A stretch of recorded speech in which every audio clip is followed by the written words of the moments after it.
घाटे में चल रही थी, इसका क्या रेवेन्यू नहीं आ रहा है क्या? और इसकी क्या लिमिट टाइम है कि ये उस टाइम तक टिकेगा? ये सिंगल यूज प्लास्टिक है जो सरकार ने बैन कर रखी है, लेकिन फिर भी यहां मौजूद है। कहां से आई? रोडवेज बस स्टैंड पे भी मैं दिखाऊंगा, ये पॉलिथीन मौजूद है किसी ना किसी शॉप पे। और यही वो बोलो जुबा केसरी वाला विमल है जिसकी वजह से इसकी ये दयनीय स्थिति है। तो है ये विमल वाला, ये क्या सीन है? पिलर देखो इसकी इसकी कभी साफ सफाई होती है? होती तो है, खाली करके रखते हैं ना, वो गाय आती है मुंह सड़ा के इधर डाल देती है तो। नमस्कार, मैं दिलीप, आप देख रहे हैं 1921 न्यूज राजस्थान। मैं हूं अभी बीकानेर रोडवेज बस स्टैंड पे।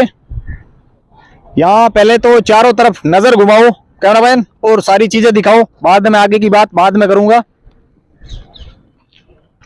आपको एक बस दिखाते हैं। ये रोडवेज बीकानेर बेड़े की 25 बसों को रोडवेज ने अनुबंधित से हटाया है। पहले इसकी कुछ डिटेल दिखाते हैं आपको। कैमरामैन जरा ये दिखाओ क्या है? बोलो जुबा केसरी विमल का प्रचार हो रहा है राजस्थान रोडवेज बस के ऊपर। पहला सवाल ये, भजन सरकार से क्या ये एडवर्टाइजमेंट करने के लिए विमल वाले राजस्थान रोडवेज को कितना रेवेन्यू देते हैं? दूसरा सवाल ये कि क्या इसकी कोई लिमिट टाइम पीरियड होती है या नहीं? मैं उधर भी आपको दिखाऊंगा। हर बस के ऊपर किसी ना किसी ब्रांड का एडवर्टाइजमेंट लगा है। 5 साल 10 साल कितना एग्रीमेंट हुआ इस विमल वालों के साथ और कितना पैसा मिलता है? क्या ये पैसा सरकार के पास आता है या बस वाला लेता है? कौन इस पैसे का जिम्मेदार है? किसके पास ये पैसा जाता है? और इस एडवर्टाइज से क्या होगा? पहले तो बात ये देखो, आगे दिखाऊंगा रोडवेज बस स्टैंड की हालत दिखाऊंगा। आएगा विमल, खाएगा, पिचकारी मारेगा, पूरा पूरा सत्यानाशा। फिर सरकार ये बोलती है कि रोडवेज घाटे में। किस वजह से घाटे में है? कौन है इस घाटे का जिम्मेदार और कौन भरेगा ये घाटा? यदि ये लगा रहे हो तो फिर घाटा किस चीज का? अरबों खरबों रुपए का कंपनी का टर्नओवर है इनका सालाना, चेक कर लेना, दिखाएगा ये गूगल पे। इस कंपनी का रेवेन्यू कितना आ रहा है, इसने इस बस को कितना पैसा दिया, इसका कोई रिकॉर्ड है? पहले आओ बस स्टैंड पे दिखाते हैं। पहले तो साफ सफाई दिखा दो, नगर निगम वालों की भी क्लास लेंगे। ये है यहाँ की साफ सफाई, चारों तरफ दिखाओ साफ सफाई को भी। आराम से गाय खड़ी है। ये लोग जो प्लास्टिक यूज कर रहे हैं, देखो ये खा रही है। हम इसको भी बचाएंगे ताकि ये खाने से बच सके। ऐसी ये सिंगल यूज प्लास्टिक है जो सरकार ने बैन कर रखी है, लेकिन फिर भी यहां मौजूद है। कहां से आई? रोडवेज बस स्टैंड पे भी मैं दिखाऊंगा, ये पॉलिथीन मौजूद है किसी ना किसी शॉप पे। आ जाओ, पहले तो पीछे वाली सारी बसों दिखा दो। ये बसें अभी सब खड़ी है, इनका टेंडर पूरा हो चुका है। बीकानेर बेड़े में जितनी समथिंग पहले 100 बस थी, अभी 25 बसों को निकाला गया है। साफ सफाई भी दिखा दो एक बार, किस तरह की साफ सफाई हो रही है। ये देखो कचरा, क्या नगर निगम वाले आते नहीं है या उठाते नहीं है? या रोडवेज वाले मिली भगत है? इतना कचरा आता कहां से? उस बस पे भी दिखाओ, ये एडवर्टाइजमेंट देखो। सरकार एक बस जब खरीदती है तो उसकी समथिंग लागत आती है 30 से 35 लाख रुपए। 5 लाख किलोमीटर या 5 साल का रनिंग टाइम। बस के अंदर आओ, दिखाओ।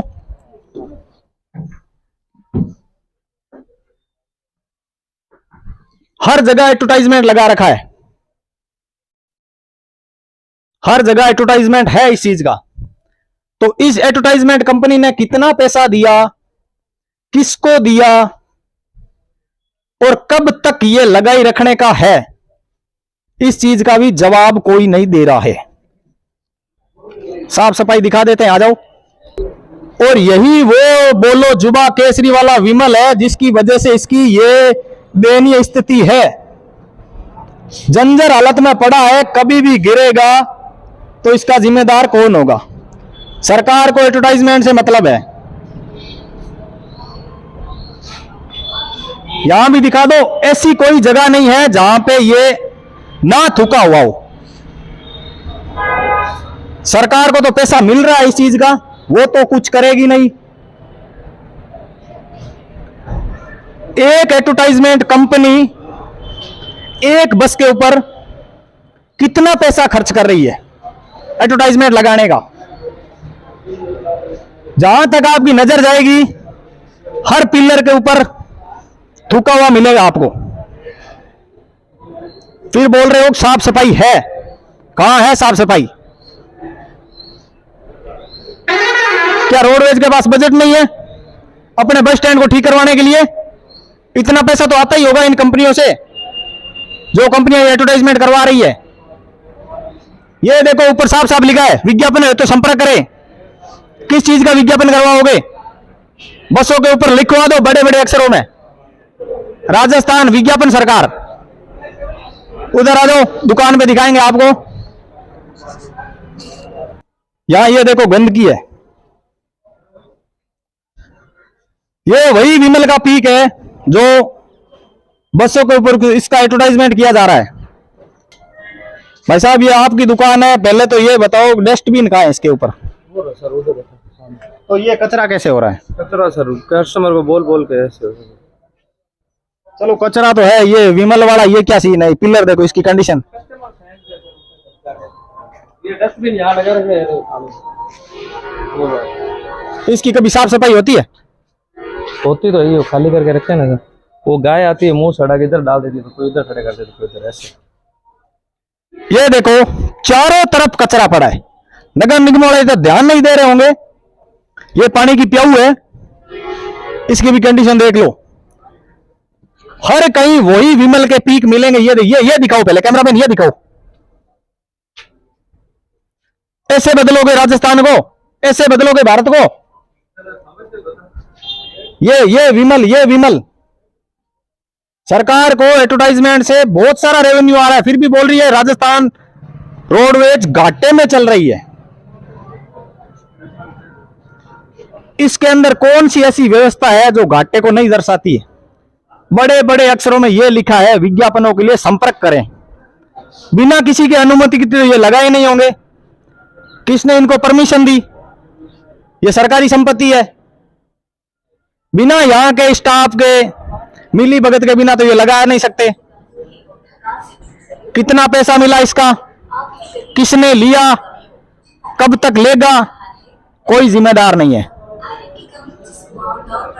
उधर भी दिखाओ, बड़े बड़े होर्डिंग पोस्टर लगे हैं सिर्फ एडवर्टाइजमेंट के लिए। एक बस और आ गई, उसको भी दिखाएंगे अंदर से। मिलेगी तो क्या पैसेंजर बस के ऊपर चढ़ेगा क्या? आज जो नई जनरेशन आ रही है, जो 8-10 साल का बच्चा है, वो यही तो सब चीजें सीखेगा। विमल खाना सिखा रहे हो क्या?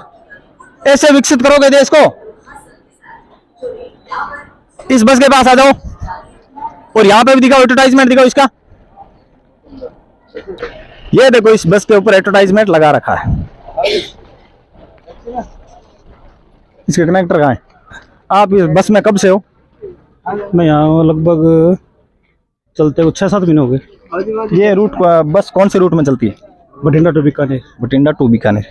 ये जो एडवर्टाइजमेंट लगा है, इसका ये कंपनी रोडवेज को पैसा देती है या ऐसे मर्जी से लगाती है? ये तो हमारे अधिकारी बता सकते हैं सर। यानी एक बस की बात नहीं, हर बस पे लगा है ये? जैसे अगर ये इसके बारे में तो सारे अधिकारी बता सकते हैं हमारे। आपको कुछ मालूम नहीं? इसका कुछ टाइम पीरियड होता है? टाइम पीरियड भी इसके बारे में आपको अधिकारी बता सकेंगे। देखो अधिकारी तो सब मौन है, क्योंकि वो ये बता सकते हैं कि रोडवेज घाटे में चल रही है। यदि घाटे में चल रही है तो इसका क्या रेवेन्यू नहीं आ रहा है क्या? और इसकी क्या लिमिट टाइम है कि ये उस टाइम तक टिकेगा? 5 साल भी ये यहीं लगा रहेगा, 10 साल भी यहीं लगा रहेगी। यदि कोई दूसरी कंपनी आएगी तो उसके ऊपर अपना ठप्पा लगा देगी। और फिर सरकार बोलती है राजस्थान सरकार, राजस्थान रोडवेज घाटे में है। घाटे में है नहीं, घाटे में किया जा रहा है। बस की कंडीशन दिखाओ एक बार। कितने साल पुरानी बस है? लगभग 6-7 साल पुरानी गाड़ी होनी चाहिए। 2019 मॉडल है। यानी एक बस को रोडवेज मतलब बेड़े में कितने टाइम तक रखा जाता है? भाई सर इसके बारे में अधिकारी बता सकेंगे, क्योंकि इनका जो टाइम पीरियड होता है ना, वो अधिकारी के ऊपर ही होता है कि भाई कितने साल की, वो तो अधिकारी बता सकते हैं आपको। अच्छा, तो इनकी भी मजबूरी है। ये देखो खुल के बोल नहीं सकते, क्योंकि हर किसी को अपनी जॉब जाने का डर रहता है। बस के पीछे दिखाओ पहले तो। यहाँ राजस्थान सरकार की एक ऑनलाइन टिकट की वेबसाइट जरूर लिखी है, एडवर्टाइजमेंट भी लगा है, लेकिन फिर भी रोडवेज घाटे के अंदर है। अच्छा, कि आज से 20 साल पहले अच्छा, रोडवेज के बेड़े में अच्छा, लगभग 5,500 से 6,000 गाड़ियां थी अच्छा, पूरे राजस्थान में। पूरे राजस्थान में। ठीक है। और हमारे बीकानेर डिपो में अच्छा। आज से 20 साल पहले 170 गाड़ियां थी। अच्छा, अभी प्रेजेंट में और कितनी अब है? प्रेजेंट में 100 गाड़ियां लगभग होगी। अच्छा, ठीक है। तो मैं मुद्दे की बात ये है कि खर्चे तो बढ़ गए और व्यापार घट गया। मेन मुद्दा घाटे का ये है भाई, वो उसी एवज से गाड़ियां होनी चाहिए। यहाँ बीकानेर डिपो में 500 गाड़ियां होती तो घाटा नहीं होता। ये है मेन मुद्दा हमारे सामने, तो यही है। तो सर मैं आपसे एक बात पूछना चाहता हूँ कि जब एक कोई सिंगल बस ओनर है प्राइवेट, वो उस बस को चला रहा है, लेकिन वो भी प्रॉफिट में है। नहीं, वैसे तो देखो मैं अनुबंधित मोटर मालिक हूँ, ये हमारी गाड़ियां खड़ी हैं। अच्छा, ये अभी रोडवेज के अंदर है या बाहर है? ये रोडवेज से रिटायरमेंट होगी, 1 तारीख को रिटायरमेंट होगी। अच्छा, क्यों? 2017 मॉडल गाड़ियां हैं। अच्छा, हमारा 6 साल का एग्रीमेंट था। जो रोड निगम ने 6 साल प्लस जो कोरोना काल का टाइम था वो हमारा पूरा हो गया। हमारी गाड़ियों का कल ही रिटायरमेंट हुआ है। अब सिर्फ ओनली इंतजार है रोडवेज की एनओसी का, टैक्स कर चुकता का। जैसे भी कर चुकता आ जाएगा, हम यहाँ से हमारी गाड़ी ले जाएंगे। और दूसरी बात यह है कि जैसे गाड़ियाँ तो हट गई, मैं कल की तारीख में 1 तारीख को 25 रूट बीकानेर के बंद हुए हैं। अच्छा, 25 गाड़ियाँ ऑन कॉन्ट्रैक्ट हटी है, इसका मतलब 25 रूट बंद हो गए। तो हम हेड ऑफिस में गए और देखो हमारा जो प्रशासन था इनको भी बोला था भाई हमारी ये गाड़ियाँ देखो टाइम पूरा हो रहा है, हट रही, कोई बुरी बात नहीं है। ठीक है। लेकिन कहने का मतलब ये है कि संसाधन नहीं है। कह रहे हैं गाड़ियाँ बन रही है, गाड़ियाँ बन रही है, टेंडर हो रहे हैं, नई रोडवेज की गाड़ी आ रही है। तो हमने रिक्वेस्ट की थी वैसे महीने 2 महीने जब भी गाड़ी आएगी तब हमारी गाड़ी हटा देना, जब तक चलने दो। तो गाड़ी आपके सामने खड़ी देख लो, ये तो अभी वेल कंडीशन में दिख रही है। बिल्कुल अच्छी कंडीशन में, बिल्कुल गुड कंडीशन। और कंडीशन नहीं है, आप हमारी गाड़ी को डॉक्यूमेंट देखिए, कोई गाड़ी ब्रेक डाउन नहीं। चाहे 500 किलोमीटर चले, चाहे 700 किलोमीटर चले, कोई गाड़ी ब्रेक डाउन नहीं है हमारी गाड़ी। और एक चीज और बताओ, जैसे कोई सिंगल बस मोटर मालिक है, वो अपनी बस को जैसे किसी रूट पे चलाता है तो अच्छी वेल मेंटेन करके रखता है। रोडवेज में इसकी हालत बदतर से बदतर क्यों होती है? जरा नई नई गाड़ियों की धज्जियां उड़ रही है, उसका क्या कारण है? क्या ड्राइवर लापरवाही से गाड़ियां चलाते हैं, या कनेक्टर उसका देखभाल नहीं करते हैं, या जो सर्विस जहाँ सर्विस सेंटर होता है उसमें उसकी देखभाल नहीं की जाती है? उसके पीछे क्या कारण है? नहीं, उसका ऐसा कुछ नहीं है। एक तो गाड़ियाँ जो ज़्यादा किलोमीटर लॉन्ग रूट पे चलती है और थोड़ा मेंटेनेंस भी कम है। बाकी ड्राइवर और कंडक्टर का ऐसा कोई बात नहीं है। ड्राइवर कंडक्टर को जैसे भी कुछ भी एक रोच लगा के आएगा, वो भी अंदर दर्ज करवाएगा और गार्ड देखेगा भैया आप कहाँ लगवा के ले, उसका भी जवाब देना होगा। अच्छा, उनको उसका जवाब देना पड़ता है? देना पड़ता है साहब। तो ये बाकी चीजें सर्विस सेंटर में देखी जाती है? हाँ, ये बाकी सर्विस सेंटर का, वर्कशॉप का अंदर का काम है। ड्राइवर तो एक स्क्रैच भी लगा के आएगा, उसको ड्राइवर को जवाब देना ही होगा। भाई ये स्क्रैच क्यों लगा है? कहाँ लग गया, कैसे लग गया, किसकी लापरवाही थी, कंडक्टर को भी पूछेंगे यहाँ क्या हुआ था। ये तो यहाँ बीकानेर जो ये डिपो इसका सर्विस सेंटर का है? सर्विस सेंटर अंदर है, वर्कशॉप के अंदर। अच्छा, वहीं इसकी सारी जांच पड़ताल होती है, डीजल वीजल वहीं चेक करके डाला जाता है? बिल्कुल ठेका दे रखा है, साफ सफाई का सारा कुछ ठेका भी है। अभी इतना तो अभी वर्कशॉप का हम कह नहीं सकते भाई कितने आदमी लगा रखे हैं, कितने में ठेका दे रखा है, कौन करता है क्या करता है, मैनेजमेंट कौन करता है क्या करता है। आपकी बस ये कब तक मतलब कब लगाई थी आपने रोडवेज में? मार्च 2017 में लगाई थी। मार्च 2017 में? जी। तो एक चीज और बताओ जी, रोडवेज के अंदर जो ये लगा है होर्डिंग, इसका क्या सीन रहता है? सर देखो ऐसा है, ये ऑफिस का काम है। मुझे पता नहीं, किसी का टाइम पीरियड होता है महीने का, किसी का 2 महीने का, किसी का 3 महीने का। अंदाजन कह रहा हूँ, मेरा पूरा कंफर्म नहीं है। जैसे भी इनका ठेका होता है भाई इतने टाइम तक हमारा होर्डिंग रहेगा, उसका किराया मिलता है रोडवेज को। ये बात कई तो बसों के ऊपर ये होर्डिंग कई साल ही पुराने पड़े हैं। नहीं, चेंज होते रहते हैं सर, पुराने नहीं, चेंज होते रहते हैं, बार चेंज होते हैं। जैसे भी टाइम पीरियड होता है, हमारी गाड़ियों में पहले लगे होते हैं। अब जैसे आचार संहिता लगी, सभी गाड़ियाँ हट गई। वैसे ही बात तो हो गई, रिटायरमेंट होगी तो गाड़ी हट गई। बाकी हर महीने से, जैसे मान लो 2 महीने से 3 महीने से जितना टाइम होता है वो उतार देते हैं, दूसरा ऊपर लगा देते हैं। तो ये थी रोडवेज की कहानी। यदि रोडवेज को एडवर्टाइजमेंट करवाना है या होर्डिंग लगाना है तो कुछ अच्छी चीजों को लगाए ना, अच्छी कॉलेजों को लगाए, देश को विकसित करने वाली चीजों को लगाए। पान मसाले से देश विकसित होगा क्या? वो एक सिंगल कंपनी है, एक सिंगल ओनर है जो करोड़ों दबा के बैठा है, फिर भी कमा रहा है। सरकार उसका सपोर्ट कर रही है, क्यों कर रही है? वो अच्छा पैसा दे रहा है। नॉर्मल लोग अच्छा पैसा नहीं देते, फिर भी बोल रहे हैं घाटे में चल रही है। इसका घाटा निकलेगा या नहीं निकला इसका तो अभी कह नहीं सकते। बाकी ये रोडवेज ये है, साफ सफाई आपने देख ही ली। बाकी हमने बस मालिकों से बात की, इन्होंने अपनी बात बताई कि ये रोडवेज का सिस्टम होता है। ऐसी खबरों के लिए बने रहिए न्यूज़ 1921 पर। राजस्थान, जय हिंद, जय भारत।